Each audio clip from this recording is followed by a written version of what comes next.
ஜனவரி 14 புதன்கிழமை. இருதயம் ஸ்திரப்படட்டும். கர்த்தருக்கு காத்திரு, அவர் உன் இருதயத்தை ஸ்திரப்படுத்துவார். திடமனதாயிருந்து கர்த்தருக்கே காத்திரு. சங்கீதம் 27:14. ஓங்கி உயர்ந்து வளர்கிற மரங்கள் ஸ்திரமாய் விளங்க அதன் ஆணி வேர்கள் ஆழமாகவும் உறுதியாகவும் இருப்பது அவசியம். அதுபோல ஆவிக்குரிய வாழ்க்கையிலே ஸ்திரப்படுவதற்கு கர்த்தருடனே கூட ஆழமான ஜெப ஜீவியம் அவசியமாயிருக்கிறது. சிலர் 30 வருட கிறிஸ்தவர்களாயிருப்பார்கள்.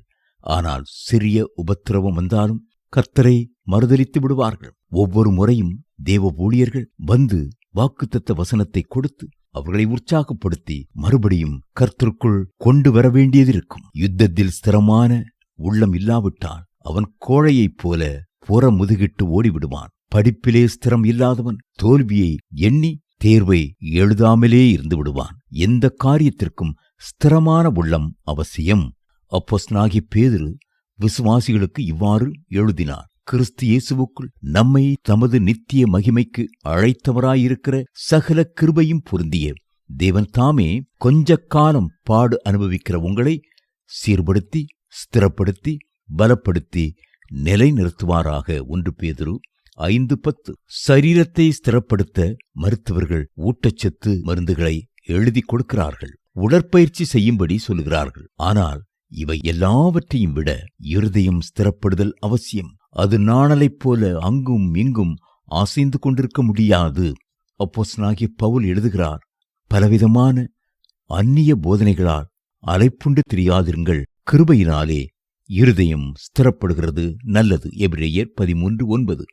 ஒரு பக்கம் கர்த்தருக்கு காத்திருப்பது இருதயத்தை ஸ்திரப்படுத்துகிறது, மற்றொரு பக்கம் கர்த்தருடைய கிருபை இருதயத்தை ஸ்திரப்படுத்துகிறது.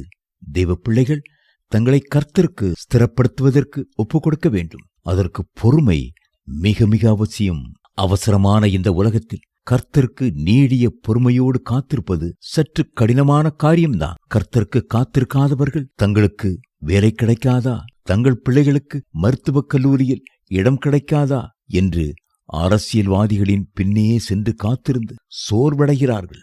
நாசியிலே சுவாசமுள்ள மனுஷர்களை நம்புவதற்கு அவன் எம்மாத்திரம்.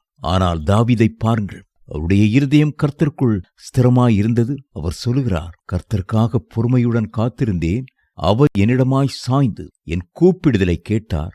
பயங்கரமான குழியிலும் உளையான சேற்றிலும் இருந்து என்னை தூக்கி எடுத்து என் கால்களை கன்மலையின் மேல் நிறுத்தி என் அடிகளை உறுதிப்படுத்தி நமது தேவனை துதிக்கும் புது பாட்டை அவர் என் வாயிலே கொடுத்தார். சங்கீதம் 40:1-3 தேவ பிள்ளைகளே, நீங்கள் நீடிய பொறுமையோடிருந்து உங்கள் இருதயங்களை ஸ்திரப்படுத்துங்கள். கர்த்தரின் வருகை சமீபமாயிருக்கிறதே. யாக்கோபு 5:8. நீதியினால் ஸ்திரப்பட்டிருப்பாய், கொடுமைக்கு தூரமாவாய், பயமில்லாதிருப்பாய், திகிருக்கு தூரமாவாய், அது உன்னை அணுகுவது இல்லை. ஏசாயா 54:14.